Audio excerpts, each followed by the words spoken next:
আসসালামু আলাইকুম। আশা করি সকলেই ভালো আছেন। সুপ্রিয় চাকরি প্রত্যাশী ভাই ও বোনেরা, বাংলাদেশ বিদ্যুৎ উন্নয়ন বোর্ডে একটি নিয়োগ সার্কুলার প্রকাশ করা হয়েছে, যেটা কিন্তু চলমান নিয়োগ সার্কুলারের মধ্যে সবথেকে বড় একটি বিশাল নিয়োগ সার্কুলার, যেখানে নিয়োগ দেওয়া হবে 587টি পদ রয়েছে। ঠিক আছে? মোটামুটি অনেক বড় একটি পদের নিয়োগ সার্কুলার। সম্পূর্ণ ভিডিওটা দেখলে বুঝতে পারবেন। এই নিয়োগ সার্কুলার আবেদনের জন্য আপনার বয়স, আপনার শিক্ষাগত যোগ্যতা, আপনার অভিজ্ঞতা A to Z জেনে নিতে পারবেন। কিভাবে আবেদন করতে হয় এটাও আমি আপনাদেরকে বলে দেবো ইনশাআল্লাহ। তো সম্পূর্ণ সার্কুলারটা শেষ পর্যন্ত দেখার জন্য অনুরোধ করা হইল। বাংলাদেশ বিদ্যুৎ উন্নয়ন বোর্ডের নিয়োগ সার্কুলার, অর্থাৎ বাংলাদেশ বিদ্যুৎ উন্নয়ন বোর্ড প্রতিষ্ঠানের নিয়োগ সার্কুলার।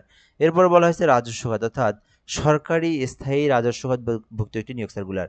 এরপরে বলা হয়েছে শিক্ষানিবাস এবং SBA পদে জাতীয় বেতন স্কেল 2015 অনুযায়ী 15 গ্রেডের যে বেতন ভাতা সেটা দেওয়া হবে 9,700 থেকে 23,490 টাকা। নিম্নবর্ণিত শর্ত ও অস্থায়ী ভিত্তিতে নিয়োগ ও অপেক্ষমান তালিকা তৈরি নিমিত্তে প্রকৃত বাংলাদেশি পুরুষ নাগরিকদের অনলাইনে আবেদনের জন্য আহ্বান করা যাচ্ছে। অর্থাৎ এটি হচ্ছে সরকারি স্থায়ী নিয়োগ সার্কুলার। বাংলাদেশের যে কোনো জেলার যে কোনো প্রার্থী আবেদন করতে পারবেন। ছেলে মেয়ে উভয় প্রার্থী আবেদন করতে পারবেন। ঠিক আছে? তো আশা করি আপনারা এই বিষয়গুলো সম্পর্কে অবগত হয়েছেন। তো এখানে শিক্ষানিবাস নিয়োগ দেওয়া হবে SBA তে, যেখানে 587টি পদ রয়েছে। শিক্ষাগত যোগ্যতা চাওয়া হয়েছে এইচএসসি বিজ্ঞান বা সমমান, অর্থাৎ যারা এইচএসসি সায়েন্সের ডিপার্টমেন্ট থেকে লেখাপড়া করেছেন তারা কিন্তু আবেদন করতে পারেন। এছাড়া কোনো পরীক্ষাতেই দ্বিতীয় বিভাগ বা সমমানের জিপিএ সহ আপনার এর নিম্নে না, অর্থাৎ আপনাকে মিনিমাম ফার্স্ট ক্লাস অথবা সেকেন্ড ক্লাস রেজাল্ট থাকতে হবে। অবশ্যই সায়েন্সের ডিপার্টমেন্ট থেকে আপনাকে লেখাপড়া করতে হবে। দেন আপনি আবেদন করতে পারবেন। শারীরিক যোগ্যতা এখানে বলা হয়েছে শারীরিক অবশ্যই সুস্বাস্থ্যের অধিকারী হতে হবে এবং কঠোর পরিশ্রম সহ বৈদ্যুতিক খুঁটি এবং স্থাপনার নামানোর সঙ্গে সংযুক্ত থাকতে হবে। এছাড়া কাজের মাধ্যমে শিক্ষা গ্রহণ এবং কাজের মাধ্যমে শিক্ষণ ও আগ্রহ ক্ষমতা থাকতে হবে।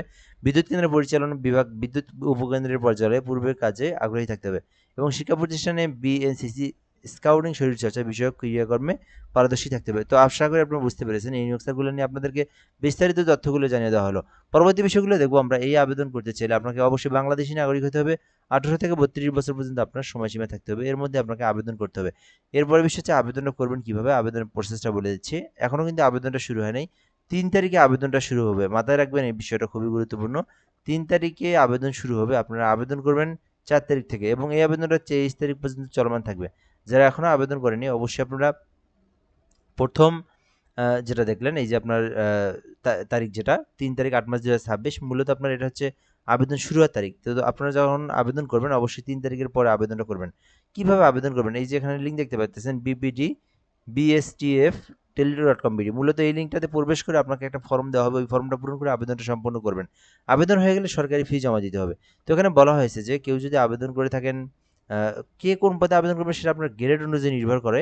এখানে বলা হয়েছে 2টি SMS এর মাধ্যমে আপনার আবেদনটা সম্পন্ন করতে হবে। যেখানে বলা হয়েছে 112 টাকা সরকারি ফি পেমেন্ট করে আপনার পেমেন্টটা কমপ্লিট করতে হবে। এছাড়াও আপনি যদি শারীরিক প্রতিবন্ধী অথবা ক্ষুদ্র নৃগোষ্ঠী হয়ে থাকেন, সেক্ষেত্রে 56 টাকা দিয়েই পেমেন্ট আপনি করতে পারবেন। তবে এখানে অবশ্যই 112 টাকা সরকারি ফি জমা দিতে হবে। পেমেন্টটা করার প্রসেসটা বলে দেই। BPDB star STF space user ID space 160 port number. পরবর্তী আপনাকে একটা পিন নাম্বার দেওয়া হবে। পরবর্তী আপনারা আবার লিখবেন হচ্ছে BPD BSTF space pin number space ESS pin number space 160 port number send করলেই আপনার পেমেন্ট হয়ে যাবে। তো যাই হোক, আশা করি আপনারা বুঝতে পেরেছেন। যারা এখনো আবেদন করেনি, যারা এখনো আবেদন করতে চাচ্ছেন, 3 তারিখে অবশ্যই আপনারা আবেদন শুরু হলে আবেদনটি করে নেবেন। ভিডিওটা পর্যন্তই। ধন্যবাদ। ভালো থাকবেন। আসসালামু আলাইকুম।